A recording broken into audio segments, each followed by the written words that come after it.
Hello, it's Clive to Carle, another edition of the Health Revolution. And once again, I'm joined by the fabulous dentist, Dirk Jacobsen. And I've learned so much over the last couple of years from Dirk. And he's going to explain a little bit about what he's doing, and an incredible product, which I've been using now for, I don't know, 9 months or something. And I've found it really great.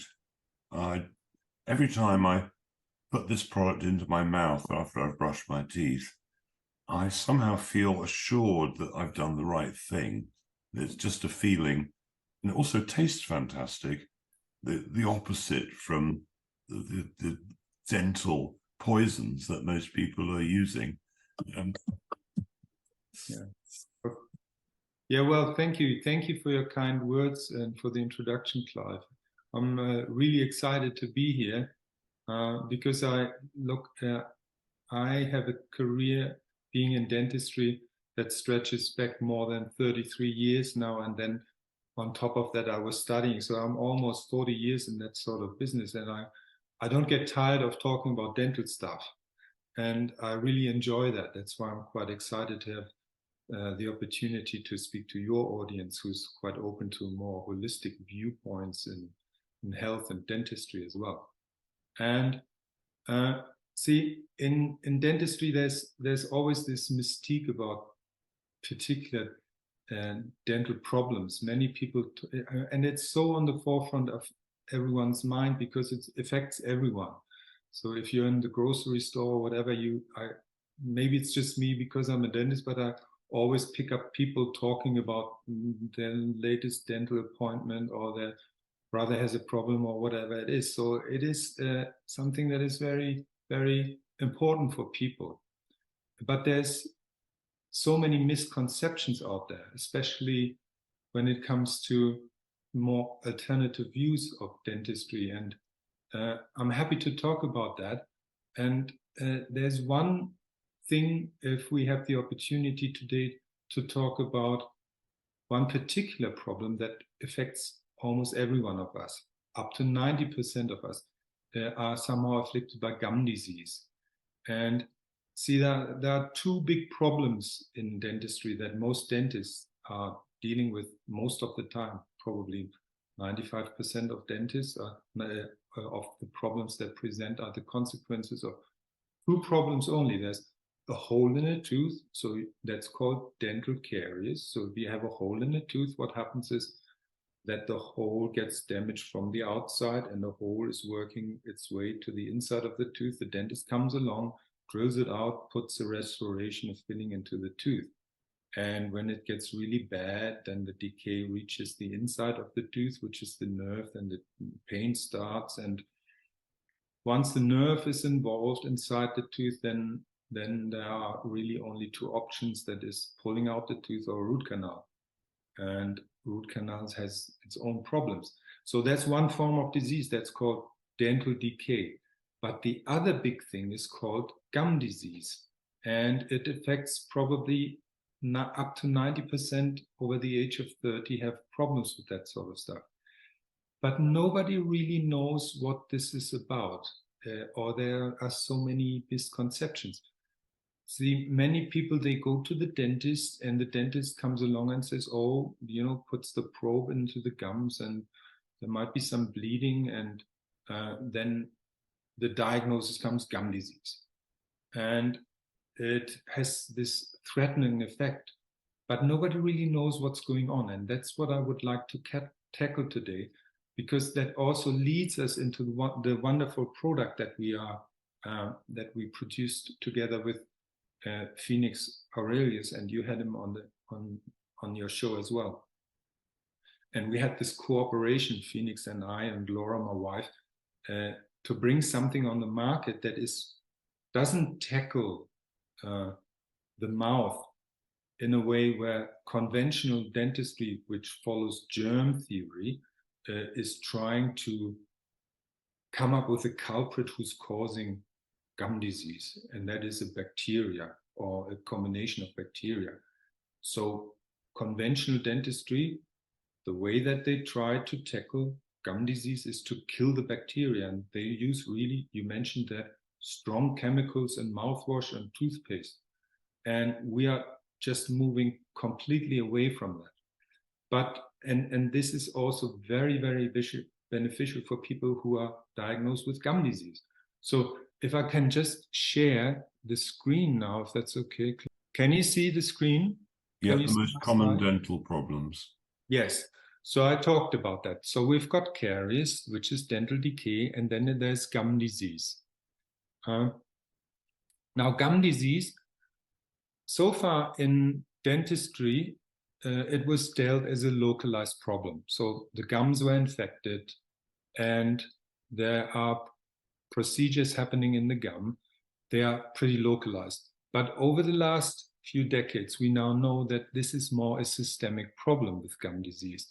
And I will get into that. So here you can see healthy gums and gum disease. You can clearly see that the healthy gums, they show a nice pale and pink appearance, while gum disease, it's quite swollen and looks a bit angry. Now, it doesn't have to look that way, but gum disease affects two things locally, and that is the gums, but also the bone underneath. And now let's have a look at the bone. So this is a skull, and you can see that the roots of our teeth, they are firmly anchored in the jawbone. And there's those teeth where you see the roots, there's where the bone plate has broken off of this skeleton. And you can see how long the roots are and how strongly they are anchored in the bone. Now here's another picture, but in this picture you can see that the roots are almost half the length visible. And that is because the gums, they have receded. The bones have receded. So the bones were covering these roots way higher up originally. But this is the problem with gum disease, is it's called gum disease, but the bone underneath the gums, they are receding. And suddenly there's less bone that holds the teeth in place. So on this picture, you can see on the left-hand side, we can see the gum disease, and on the right-hand side is the healthy side. And if we look at the bone levels on the healthy side, they go all the way up to the neck of the tooth, and then they are covered by gums. But when there's gum disease, then the gums are really swollen and the bone level is reduced. And this is the problem with gum disease, that the bone levels, they recede bit by bit. And on an X-ray, it looks like this. On the right, we see the healthy gums, and on the left, we see gum disease. And I just marked the level of the bone. So on the healthy side, the red arrows, they point all the way up. The whole roots of those teeth, they are covered in bone. While when there's gum disease, we can see that the bone level has dropped tremendously. And see, the yellow line that I put in here marks the level of the bone of this person, where the bone level has dropped. And the turquoise line shows where the bone level was originally. And between the line, and this is what gum disease is doing, the bone is lost. So, but when and here's another example. On the right side, we see the healthy bone levels all the way up to the neck of the tooth. And on the gum disease side, we can see that probably 70% of the bone is gone. And this is the level of the bone. And this is where the expression long in the tooth comes from. Because what you see here is a person who has lost a lot of bone, and the gums have followed. And that's why there's so much visible suddenly of the root, because of the bone lost underneath the gums. So that's what's happening when gum disease is happening. Now, what is the dentist doing in a case like this? You can see, maybe you remember that yourself, Clive, when the dentist comes along and he has this specialized probe. And that looks like a zebra. It comes in 3 millimeter increments. And then he puts it into the pocket of the tooth. And the deeper the pocket, the deeper this probe disappears into the pocket. And then the dentist or the hygienist, they shout out 2 millimeter, 5 millimeter, or whatever. So when they shout out a low number like 2 millimeter or 3 millimeter, that's good, that's great. But if it goes above 3, 4, 5, 6, can it be even 10 millimeters, then there is a problem that the bone is lost, because the tip of the probe hits the bone at a certain level, and the more bone loss there is, the deeper the probe disappears. Now, there are two terms, gingivitis and periodontitis, and they are, this is what gum disease is called. Sometimes it's called gingivitis and periodontitis. And there's a huge difference between those two things, and I want to explain that. So here from left to right, from 1 to 5, you can see the progression of gum disease. So we start out with number 1, that's the healthy gum. And you see that the probe doesn't go deep into the pocket because the bone is there. It doesn't go any deeper because the bone levels are really good and healthy. With gingivitis, the bone levels are still healthy, but the gums are a little bit swollen and infected. If we go further on to periodontitis, mild periodontitis, this is where we can see that the level of the bone is suddenly dropping and the probe dips deeper into the pocket. And also what you see here is there is some tartar and calculus building up on the root surface. And when we have moderate, it goes deeper, number 4, then the probe disappears deeper, the bone level drops even more, and it can get to the severe periodontitis, where you can see all the buildup, the tartar or the calculus on the tooth surface, the gums are really swollen, and then the bone level drops even further. So again, healthy gums is very shallow pocket on probing, there's no bone loss, and there's a tight fit. So I don't know if the gums sit around the tooth, the neck of the tooth, like a very tight fit, like a turtleneck, yeah, and nothing gets in there. So this is very tight. But when we start to develop gum disease, then this tight turtleneck fit around the neck of the tooth gets a little bit swollen and it loosens, and suddenly things get into the pocket, and that's when the problems start with bleeding and stuff like that. And it can end up with a very deep pocket, like in this case, that's 12 millimeter deep. So the bone loss is probably up to 50% at this point. And then the whole microenvironment within the pocket changes. The bacteria change, they turn somehow pathogenic and destructive. And the calculus and tartar is somehow hidden in the deep pocket. And nothing can remove that anymore. So you can use the toothbrush, but the toothbrush doesn't get there anymore. Or if you oil pull or mouthwash or whatever you're doing, nothing gets into the pocket anymore because it's so closed up.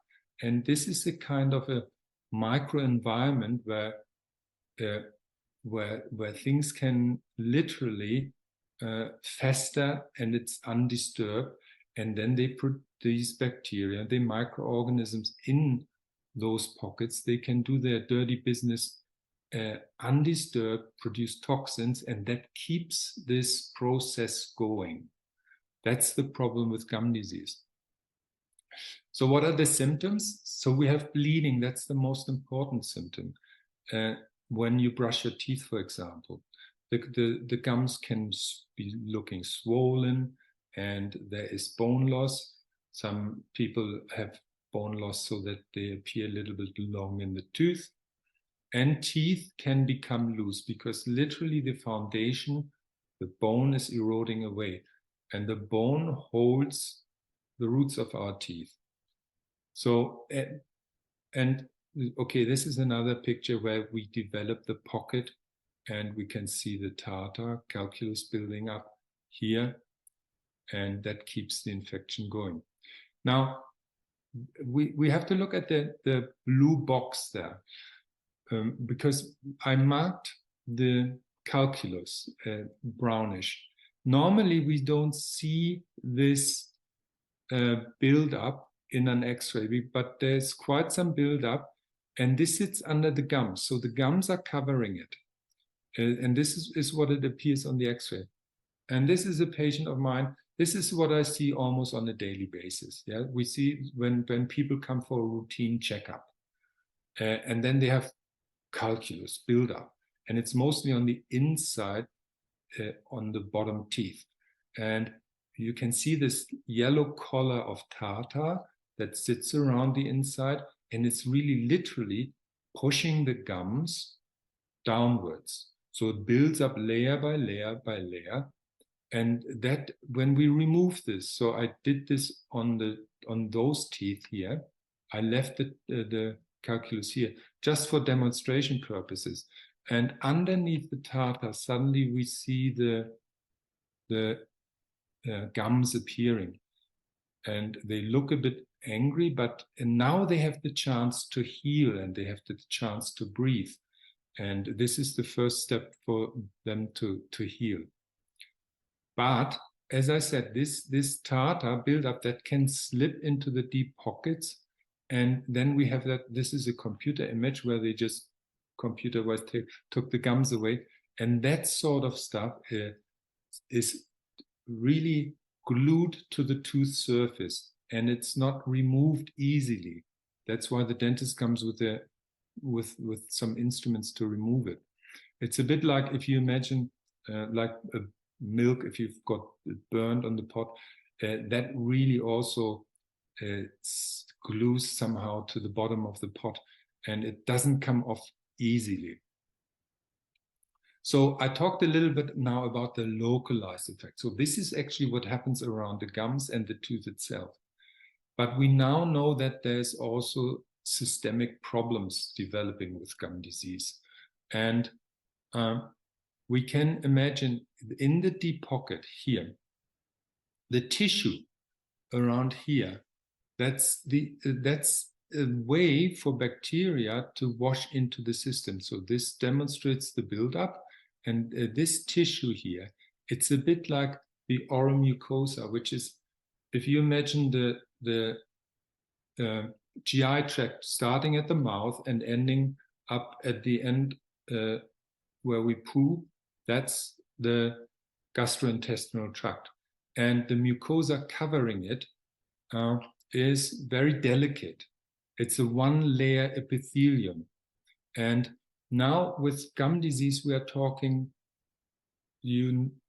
everybody knows about the expression leaky gut. And leaky gut describes something where there's a problem with the gut lining, where toxins and bacteria can penetrate through the gut lining into the system, into the blood vessels. And that's a big problem. And that's, Crohn's disease, or all these intestinal problems that are developing are related to some leaky gut. And now we're coming up with the expression leaky mouth, because the principle is the same. So you've got this epithelial layer, and they normally in the gut as well as in the mouth, in this layer here. So this is similar to what's happening in the gut. And there's normally a very tight junction between these cells, the lining of the gut, the lining of the pockets in our mouth. And when they are inflamed, what happens is that toxins can get through there into the blood vessels underneath. And from there, they can wash into the system via the bloodstream, because it's all connected. The bloodstream around our mouth, around our teeth, the same blood flows all over our body into the whole system. And what happens is that what leaks into our oral mucosa can leak into the bloodstream and settle on distant organs. And this is what people describe as a focal infection problem when germs and toxins from one part of the body, and in this case it's the mouth, move to other parts of the body. And the thing is, it's quite intense what happens, because most common chronic inflammation causing focal infections are dental based. So that's where most of the focal infection originate from. That's how important it is with the mouth, because 90% of systemic diseases somehow, they have a representation in the mouth. And because we live in an age where everything is so compartmentalized, that there's a doctor for the kidney, for the skin, for the liver, for the nerves, for the brain, for the psyche, and there's a doctor for the teeth, and that's what I am. But they are not talking to each other. So we need to take this into account now. There's a problem that is interrelated. And if we imagine, if there's bleeding in the gums, there is inflammation. The gums shouldn't bleed generally. Even if you brush your teeth or use floss or anything like that, they shouldn't bleed. But the moment they bleed, they can wash toxins or bacteria into the system. And once they are in the system, we now know that there is a mouth-body connection with gum disease that is related to all these problems like Alzheimer's, dementia, respiratory disease, obesity, cancer, osteoporosis. There's a higher incidence for example, people with gum disease are 3 times as likely to die from a stroke, or they are twice as likely to die from heart attack. So this is a serious problem, and diabetes is related to that, rheumatoid arthritis. So we have a systemic problem which represents somehow in the mouth when there's gum disease. It's not just localized. Now, what is the treatment? What are we doing? And here we need to look at what conventional dentistry is doing and what might be a different approach, because we are coming back to the old thing of germ theory versus terrain theory. Now, dentistry is operating on germ theory. And germ theory, what that implies for dentistry is that they are looking for particular microorganisms and bad bacteria that are causing tooth decay and gum disease. So they are getting more and more tricky with finding out what they look like under the microscope and stuff like that. And this is the paradigm. And it's so strong, this paradigm, that all the treatment modalities for gum disease and tooth decay are somehow centered around this theory. What that means is that if you, for example, have gum disease, the idea is to kill the germs that are causing gum disease. Now, we know already that this is a representation of a much bigger problem than just a few bacteria going havoc in the gums. But this is what's happening. So if there's gum disease, what's the dentist? If there's severe gum disease, you get transferred to a periodontist who's a specialized gum disease specialist, and they are dealing with the problem. What they are doing is they tackle it from 2 sides. One is that they remove with these instruments, so they're hand instruments, it looks a bit brutal, but they remove the tartar, the calculus, with hand instruments, or on the right you see an ultrasonic scaler. But they also have to get deep under the gums to do that, because this stuff is really tenacious. It glues tightly, so that needs to be removed. That is one way that conventional dentistry is tackling it. And then if it's really severe, they might prescribe some antibiotics. Or what is not in every case, but sometimes if the dentist feels it's a severe gum disease, we need to tackle it also with antibiotics, kill the germs that are causing this. Or, of course, with mouthwash. And we know now that mouthwash are containing lots of toxins. So we've got conventional toothpaste and conventional mouthwash, and they contain a cocktail of toxins. Fluoride, for example, which is a neurotoxin, or triclosan, which is actually a pesticide. Sodium lauryl sulfate, which is, I mean, it's a detergent that is used to clean industrial toilets, for example. Yeah, but it really doesn't have a place in the mouth. We have, I mean, there's a whole list. You can read the list. There are parabens, which are endocrine disruptors, aspartame, alcohol. There's alcohol in mouthwash, for example, which is drying out the mouth, which is so counterproductive. Yeah, you don't want to dry out the mouth. You want the saliva to flow. Anyway, formaldehyde, that's to fix somehow dead tissue. So it's really a bit of a horror show. If I get one thing across, don't use that sort of stuff. And now we have to talk about the oral microbiome, because the oral microbiome is what keeps our mouth alive and healthy. And it consists of probably about 700, now they found out about 770, and we are still counting, different microorganisms, bacteria in the mouth. Now, they live all in a nice synergy, in a nice balance together, in a healthy community. And there are all sorts of bacteria. And when they identify the quote unquote pathogens, the bad guys that are causing all these problems with gum disease or with tooth decay, they normally live in a well-balanced oral microbiome. So they are normal bacteria, and they don't cause any harm because there are so many bacteria. And as I said, they keep each other in check and they live nicely together. And this oral microbiome is intimately linked to all the other microbiomes in the body. So there's a microbiome for the lungs, for the nose.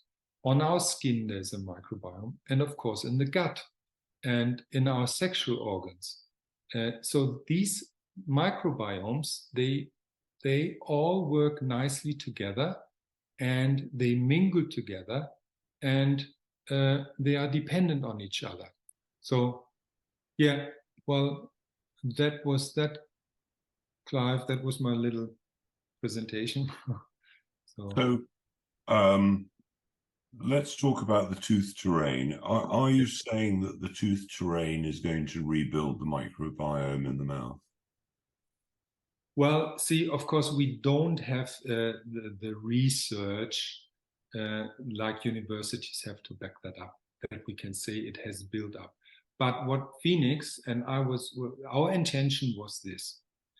We put our heads together because we thought this system of conventional dentistry, of tackling tooth decay and mouth decay in the way by attacking the bad guys with chemicals, is not really bearing much fruit, because decay rates and gum disease are still on the rise with all the funds that they're throwing at it.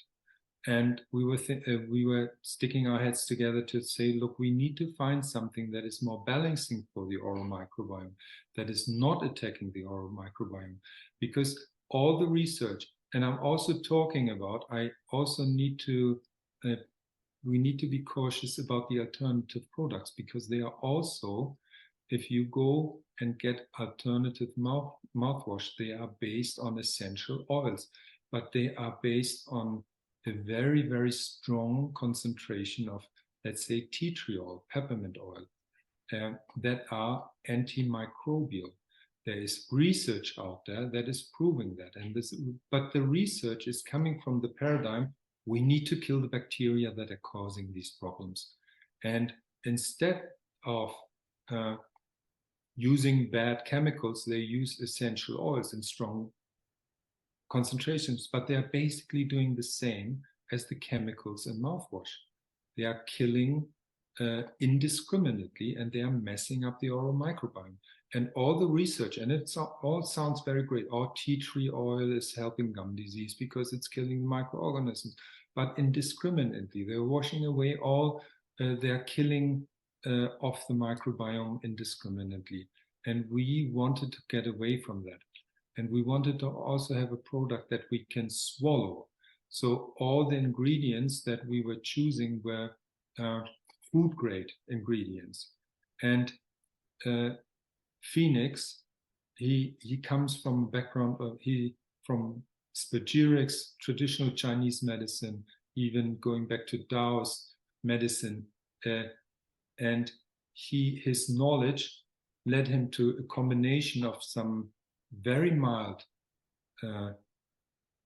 essential oils in very low concentrations that have a particular synergy, that they are supporting the microorganism and also supporting organ system from the basis of traditional Chinese medicine. And we also put in, as I mentioned already, vitamin K2 and vitamin D, because that they internally also support bone growth, and we need the bone and the teeth from the inside out, because we've got immune cells within the teeth that protect the teeth from caries, for example. Inside the tooth there are immune cells, and they are craving these fat-soluble vitamins so that they can act against dental decay. Weston A. Price, many people are familiar with Weston A. Price and his research. He actually, that was 100 years ago. I mean, just a brief history of Weston A. Price. He went to different cultures, 14 different cultures around 100 years ago, and he was looking for the secrets of healthy people. And he did that at a time when civilizations were just tipping from old cultures to new cultures. And within one family, often within one generation, some family members went with the old traditional diet and lifestyle, and some family members, they went to the city nearby and they ate the food of commerce. That's what he called it, like jam, jam and wheat and bread and stuff like that. And their teeth and their health went downhill tremendously within one generation, and they got tooth decay. I mean, the pictures, he collected all the pictures, and it was quite disheartening to see what happened in that short period of time. Their health tanked in no time, just like for all the rest of the Western world. So the vitamin Ds that we integrated, D and K2, they support the healthy bone, for example. And then he put together a mild combination of other, and it's also works on our salivary glands. And maybe you have noticed yourself, if you use that product, what happens is it has a very mild taste, but the combination of these products, they cause the saliva to flow even long after we use the product. And that saliva flow is very important for the health of our teeth, because with no saliva we have problems with our teeth, and saliva is somehow the nurturing bed of our teeth. It provides all the calcium and the phosphate and transports it to the teeth. It provides the gums with oxygen, and all these things are very important if we've got good and healthy saliva flowing, and this product is doing it. And it's a very mild combination, as I said. It's mild in flavor too. See, we have been indoctrinated that everything has to be strong, and it's really difficult to get people away from the feeling that toothpaste and mouthwash have to be strong in order for them to work. See, I tell my clients, for example, well, I've been using bicarb soda now for the last 10 years. I'm not using any toothpaste or mouthwash. And the disbelief in their eyes when I say these things, like, well, what, don't you know, don't you use the fluoride and the minty flavor, and don't all these questions come up, and I say, no, you don't need that. That's actually detrimental to your health if you do that. bicarb soda, you don't have to do anything, but bicarb soda is a very nice thing that you can use. Well, I just got a warning that I have to... Bicarbonate of soda is one of the most wonderful materials out there for emergency medicine purposes to daily use. It's just incredible. Yes, exactly. If I could ask you just to hold on for 1 second. Okay.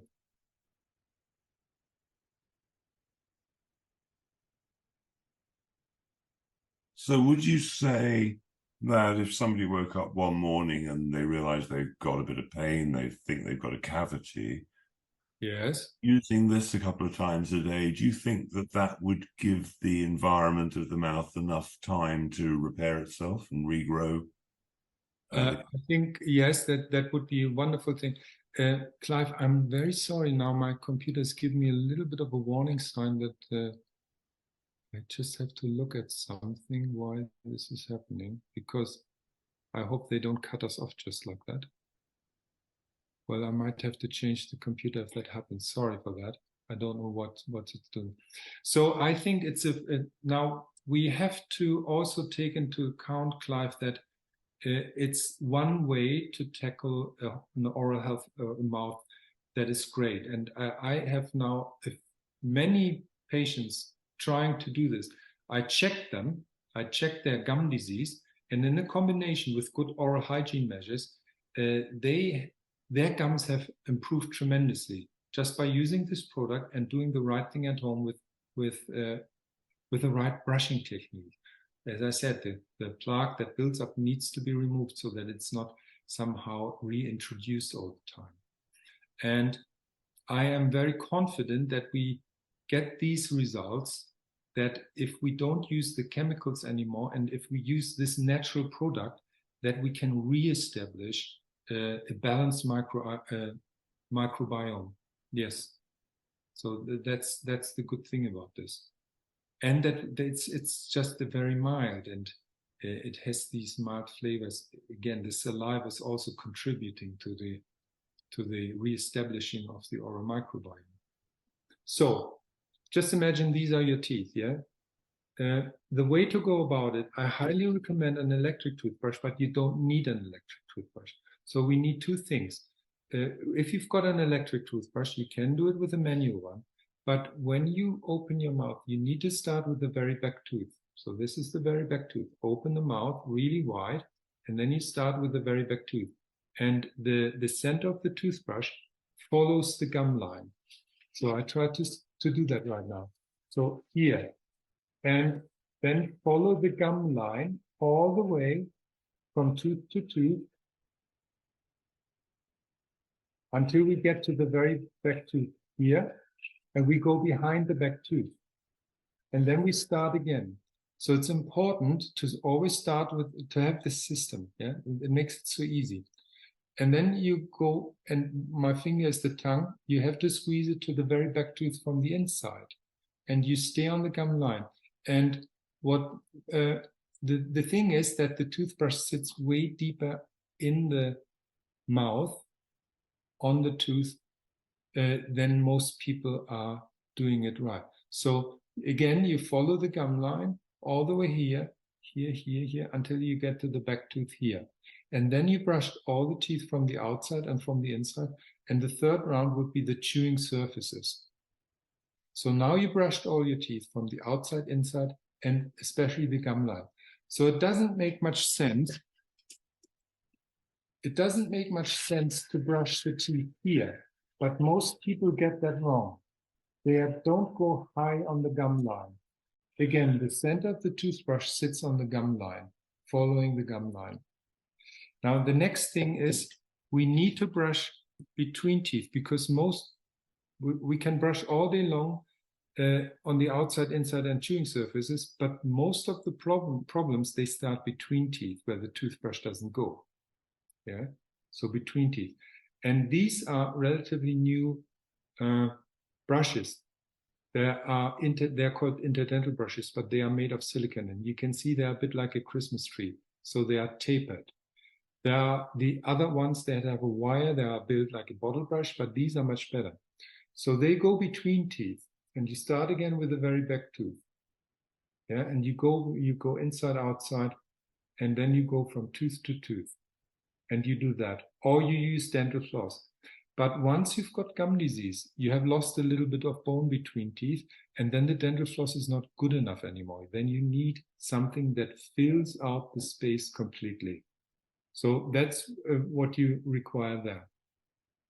And so it's more about mechanically brushing and removing the dental plaque than chemically. Now, I elaborated on that a lot. So it needs to be removed mechanically. Now, one thing is, if you've got a little bit of gum disease, bleeding will start as soon as you do this, as you brush or do this. Ignore the bleeding, because the bleeding is related to the plaque that sits between teeth. It's somehow causing the gum inflammation, and then it starts to bleed. Now, once you get rid of the plaque, then the gums, they heal, and within it, hopefully, if it's bad gum disease, it might be a problem. But in most cases, the bleeding will stop if you continuously do that for a couple of days in a row. So you do that, it starts to bleed, it might look a little bit scary, ignore the bleeding, keep going. That's very important, because you will notice it will get better from day to day. Yep, so important stuff. Gum line, and in between teeth with these little brushes, they are excellent. Now, when you say the gum line, are you saying that like half the head of the toothbrush, of the electric toothbrush, is actually on the gum and half of it is on the tooth? Exactly. That's what I'm saying. Half and half. So the toothbrush sits half on the tooth and half on the gum line. And the critical area to brush is the gum line, because the gum line builds this natural kind of niche. Yeah, there's a niche, a little bit of a step there. And that's where the plaque accumulates. Plaque doesn't sit on the soft surface here. You can brush here, it doesn't do anything. Yeah, you will never get a hole here, but you get a hole, you get gum disease if the plaque somehow settles here on the gums. That's why the toothbrush needs to sit half and half. So again, half and half. Right, very good. And this electric toothbrush, this is the most basic one that you can get. You can get fancy ones, but they are doing all the same things. So you don't have to pay hundreds of pounds for that. You can get a basic one. It's doing the trick. And they are very reliable little machines. It's much easier to do it, much better results. That's what I noticed with an electric one than doing it manually. Okay. And have you looked at the research that they're doing with the oral peptides? No, you need to enlighten me. Well, the Japanese are working with peptides and supposedly getting quite good results regrowing teeth where they've previously been damaged by dentistry, for example. And I'm using an oral peptide at the moment. I'm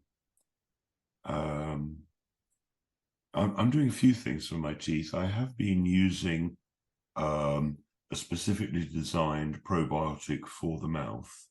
Yes.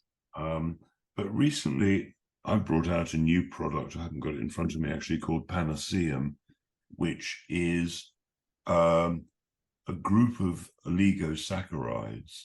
And the idea of the oligosaccharides is that rather than putting probiotics in from outside sources, like from yogurt or something, that you're actually feeding the oligosaccharides to the body, and the microbiome thrives on oligosaccharides. So rather than putting more probiotics in, you're actually triggering your own probiotics, given from your mother and so on, to regrow.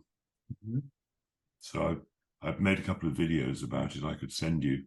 Yes, please. Very interesting. And the regrowing teeth, I've heard of it. Now, that's fascinating stuff. The thing is, I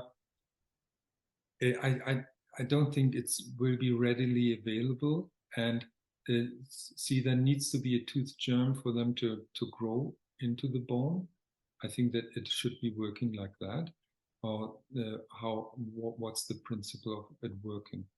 Do you know that? Well, I spoke to a dentist who's now retired called Brian Halverson. I don't know whether you've heard of Brian. And I need to interview him some more about what they're doing in Japan. But people are telling me that because the Japanese are so advanced in many areas, that people are using translation programs and searching right on Japanese language websites with a translation program, because the Japanese research isn't translated normally. So I used to work with the Japanese in the 1980s with ophthalmic instruments and later with other things. But I noticed that they were at least 20 years ahead in some of their technology. Wow. Yeah. It was just incredible. And they weren't willing to let it out. Okay. They didn't want to. That's interesting. Yeah. The thing is, we have with regrowing teeth, I mean, you need the foundation. Sometimes it's like if we lose teeth, for example, it's often because of bone loss, for example, due to severe gum disease. And then my question is, and I have to get my head around it, because I'm not quite sure how the principle of that is, how it works. Because if there's no foundation where the old tooth was able to settle, I think the old tooth has to still be there. Yeah, I don't think they've mastered it from nothing. Yes. Okay. Well, that's Well, if you have any information about that, Clive, I would be interested too. Yeah, I'll send you what I have. I'll send you the stuff about the peptides as well. Yeah, wonderful. So, I mean, it's so important. I mean, the work you're doing is very important, and clearly, so much of all the illness that I see, all the lack of health, is caused by dentists in the first place. Yes. Well, I mean, dentists, they often have a bad reputation. But the thing is, with dentists often is they are also just one cog in the cogwheel of the whole system, And sometimes it's a little bit, I find the attacks are sometimes a little bit not quite fair. There are obviously many dentists, like in all professions, in all walks of life, you get people who are not doing the right thing, and they have a lack of integrity. And from that basis on, they do things that they shouldn't be doing. On the other hand, see, as a dentist, when I studied in the 80s in Germany, it was like I was more educated, and my education was more around being a mechanic more than anything in a biological system, respecting the biological basics of what was going on, but basically it was more mechanic, and that's what dentists know, and that's it is changing definitely, but see, with dental problems, it starts earlier than dentists. If I can give an analogy a little bit, it's like if you have a car, you buy a new car, for example. The car, either it's a very good quality car, good materials, good steel, good plastics, whatever, rubber, the car's made of, good oil and stuff like that. And then that's the starting point. But then it can detail, either you buy a lemon that is poorly produced, and the get-go is very poor quality. And like if a child, for example, as the analogy, grows up with very poor nutrition, and the mother is sick during pregnancy, it doesn't get the right nutrients, the building blocks are poor, the building blocks, the facial growth is poor, the nasal structures are poor, there's mouth breathing happening, and from then on in, it goes downhill. And the dental health is just one part of it going downhill, and is suffering. And then later, coming back to the car, so the car's poor car, built poorly, driven with poor oil, and a bad driver or whatever, And then the mechanic comes in after 50,000 miles. And then the dentist comes in after 6 years, and he has to deal with what's there. So the dentist is not really involved from the get-go because he's not really equipped. He doesn't know. It's more whose responsibility is it to have a child growing up in the first instances of life with mouth breathing, with breastfeeding, with good nutrition from the get-go. That's where the starting point of poor dental health is. And then, as I said, the dentist comes in after 6 years and the mouth is full of decays. And then all he knows is how to fix it somehow mechanically. I know that's not good enough, Clive. I understand that. But the dentist is not really responsible from the get-go where most of the damage is happening. So, well, yes, I quite agree with you. What I was actually referring to is almost every week somebody comes to me and says, my teeth were perfect. Then I went to a dentist and he removed 8 of them. yeah, and, you know, yeah. really just like doctors, they should be paid by how well you are.